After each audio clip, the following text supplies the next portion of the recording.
सुप्रभात बच्चों, आप सभी का हार्दिक अभिनंदन है ऑनलाइन हिंदी क्लास में। उम्मीद है आप सभी स्वस्थ होंगे और आप सभी ने अपना पिछला दोनों ही असाइनमेंट का कार्य समय से पूरा कर लिया होगा। हमने दिनांक 29 अप्रैल की अपनी कक्षा में 3 नवीन शब्द सीखे थे। हमने पहला शब्द सीखा था प्रण। प्रण जिसका अर्थ होता है प्रतिज्ञा, संकल्प या निश्चय। हमने दूसरा नवीन शब्द सीखा था सदैव। सदैव जिसका अर्थ होता है हमेशा या हर बार। हमने तीसरा नवीन शब्द सीखा था अतिथि। अतिथि यानी मेहमान या आगंतुक। हमने अपनी पिछली कक्षाओं में वर्ण विचार, जिसके अंतर्गत हमने स्वर, व्यंजन, अनुस्वार, अनुनासिक, स्वर की मात्राओं के विषय में पढ़ा। पिछली कक्षा में संधि की परिभाषा, संधि के भेद आदि के विषय में भी पढ़ा। बढ़ते हैं अपने आज के नवीन शब्दों की ओर। हमारा आज का पहला नवीन शब्द है तीव्रता से। तीव्रता से का अर्थ होता है जल्दी से या तेजी से। तीव्रता से शब्द का हम वाक्य में प्रयोग कुछ इस प्रकार करेंगे। जंगल का राजा शेर बड़ी तीव्रता से हिरन की ओर झपटा। भूकंप का एहसास होते ही सभी बड़ी तीव्रता से अपने घरों से बाहर आ गए। हमारा आज का दूसरा नवीन शब्द है प्रविष्ट होना, जिसका अर्थ है प्रवेश करना या दाखिल होना। प्रविष्ट होना शब्द का हम वाक्य में प्रयोग कुछ इस प्रकार करेंगे। शिक्षक के कक्षा में प्रविष्ट होते ही सभी छात्र शांत हो गए। परीक्षा कक्ष में प्रविष्ट होने के लिए सभी छात्रों के पास एडमिट कार्ड होना अनिवार्य है। हमारा आज का तीसरा नवीन शब्द है कर्मठ। कर्मठ शब्द का अर्थ होता है मेहनती या परिश्रमी। कर्मठ शब्द का हम वाक्य में प्रयोग इस प्रकार करेंगे। कर्मठ व्यक्ति कभी भाग्य के भरोसे नहीं बैठते। कर्मठ व्यक्ति सदैव सभी का प्रिय होता है। तो चलिए बढ़ते हैं अपनी पाठ्य पुस्तक के पाठ 1 की कविता मस्तक नहीं झुकाएंगे, जो कि श्री रामधारी सिंह दिनकर द्वारा उस समय लिखी गई जिस समय भारत को स्वतंत्रता प्राप्त हुई थी। भारत अंग्रेजों की गुलामी से आजाद हुआ था और देश में एक नए भारत, एक स्वतंत्र भारत का उदय हुआ था। इस कविता में कवि ने भारत के वीर सैनिकों की विशेषताओं का वर्णन किया है। जहां भारत के सैनिक विश्व को शांति और अहिंसा का संदेश देते हैं, वहीं दूसरी ओर देश की रक्षा में हर चुनौती का सामना करने को तैयार रहते हैं। विकट से विकट परिस्थिति में भी देश की खातिर वे अपनी जान तक देने को तत्पर रहते हैं। भारत भू को भारत का प्रत्येक सैनिक अपनी मां के स्वरूप ही मानता है, इसलिए उसकी रक्षा, उसका सम्मान उन्हें अपने आत्मसम्मान की तरह ही प्रिय है। कवि श्री रामधारी सिंह दिनकर लिखते हैं, हम प्रभात की नई किरण हैं, हम दिन के आलोक नवल, हम नवीन भारत के सैनिक, धीर वीर गंभीर अचल। हम पहरी ऊंचे हिमाद्री के, सुरभि स्वर्ग की लेते हैं। हम हैं शांति दूत धारणी के, छाह सभी को देते हैं। वीर प्रसू माँ की आंखों के, हम नवीन उजियाले हैं।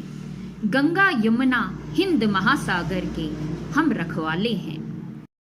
हम हैं शिवा प्रताप, रोटियां भले ही घास की खाएंगे, मगर किसी जुल्मी के आगे मस्तक नहीं झुकाएंगे। मस्तक नहीं झुकाएंगे। प्रथम पंक्तियां, हम प्रभात की नई किरण हैं, हम दिन के आलोक नवल, हम नवीन भारत के सैनिक, धीर वीर गंभीर अचल में कवि कहना चाहता है कि हम नए भारत, नए स्वतंत्र भारत के युवा सैनिक हैं। हम बड़े ही धैर्यवान हैं। यदि शत्रु हमें लड़ने के लिए अत्यधिक मजबूर ना करे तो हम सर्वप्रथम सामने से वार कभी नहीं करते। हम अपना धैर्य बनाए रखते हैं। हम हमेशा शांति और अहिंसा में विश्वास रखते हैं। पर हम भारत माँ के वीर सैनिक हैं और हम गंभीर हैं यदि हम ये दृढ़ संकल्प कर लें कि हमें शत्रु को हरा देना है, तो हम अपने निश्चय पर अडिग रहते हैं। फिर चाहे देश की रक्षा में हमें अपनी जान ही क्यों ना गंवानी पड़े। हम अपने निर्णयों के पक्के हैं, स्थिर हैं। अगली पंक्तियां, हम पहरी ऊंचे हिमाद्री के सुरभि स्वर्ग की लेते हैं। सैनिक कहते हैं कि हम हिमालय पर्वत, जो कि सबसे ऊंचा माना जाता है, हम ऊंचे हिमालय के पहरी हैं, उसके रक्षक हैं। हिमालय को भारत का स्वर्ग कहा जाता है। तो सैनिक कहते हैं कि हमें यहाँ की खुशबू ऐसा एहसास दिलाती है कि हम स्वर्ग में हैं। अगली पंक्तियां हैं, हम हैं शांति दूत धारणी के, छाह सभी को देते हैं। इन पंक्तियों में कवि कहते हैं कि हमारे देश के सैनिक भारत भू के शांति दूत के रूप में कार्य करते हैं। वो समस्त विश्व को शांति और अहिंसा का संदेश देते हैं।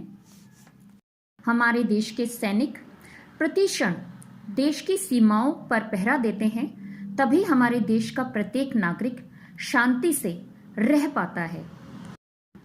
अगली पंक्तियां, वीर प्रसू मां की आंखों के, हम नवीन उजियारे हैं। इन पंक्तियों में कवि कहते हैं कि भारत के सैनिक उन्हें जन्म देने वाली भारत मां की आंखों के नवीन उजियारे हैं, अर्थात वे ही देश के रक्षक हैं जो अब पुनः कभी दोबारा देश को किसी अन्य देश का गुलाम नहीं बनने देंगे। वही सीमा के प्रहरी हैं, वही अपनी भारत भू के रक्षक हैं। गंगा यमुना हिंद महासागर के हम रखवाले हैं। इन पंक्तियों में कवि कहता है कि हिमालय पर्वत से लेकर गंगा यमुना हिंद महासागर यानी समस्त भारत के रखवाले भारत के सैनिक हैं।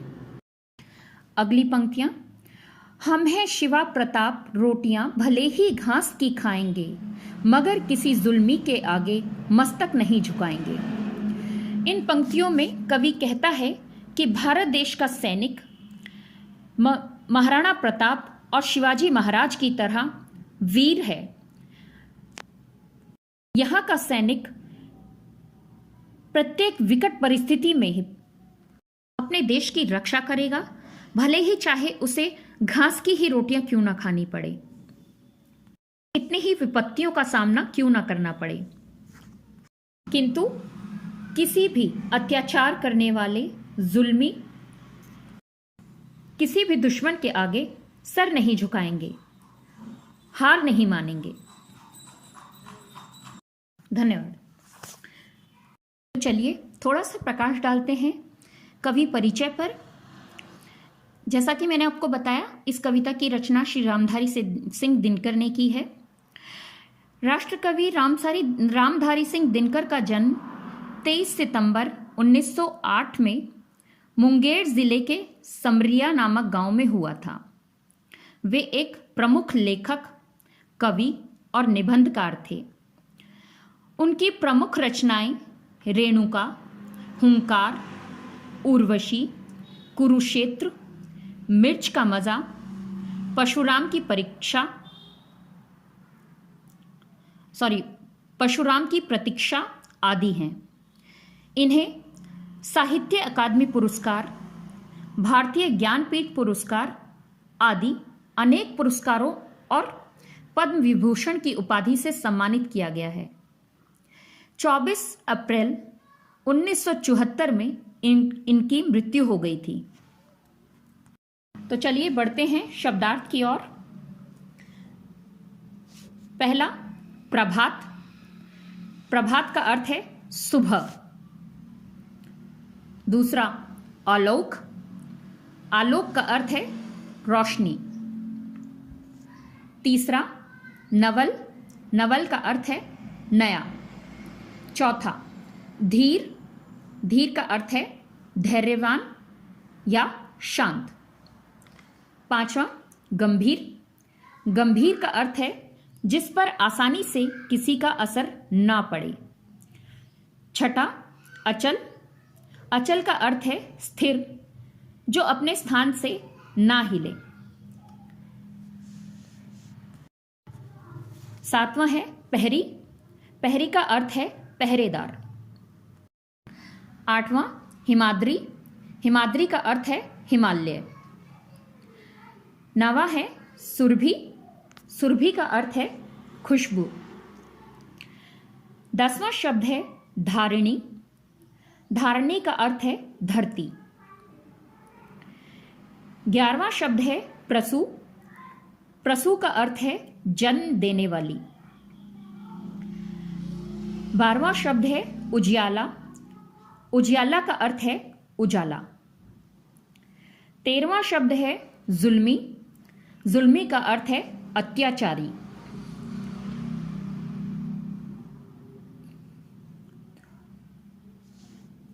14वां शब्द है मस्तक।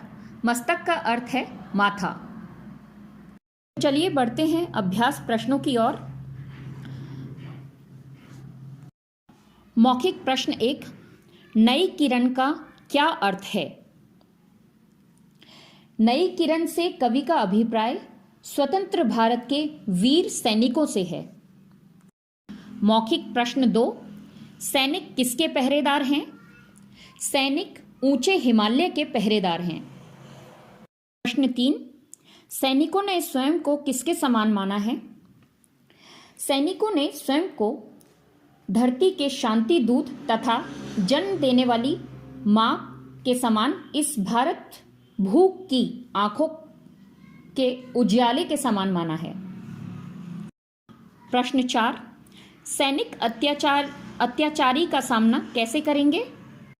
सैनिकों ने स्वयं को शिवाजी महाराज तथा महाराणा प्रताप की भांति शूरवीर बताते हुए कहा है कि वे भले ही घास की रोटियां क्यों ना खानी पड़े,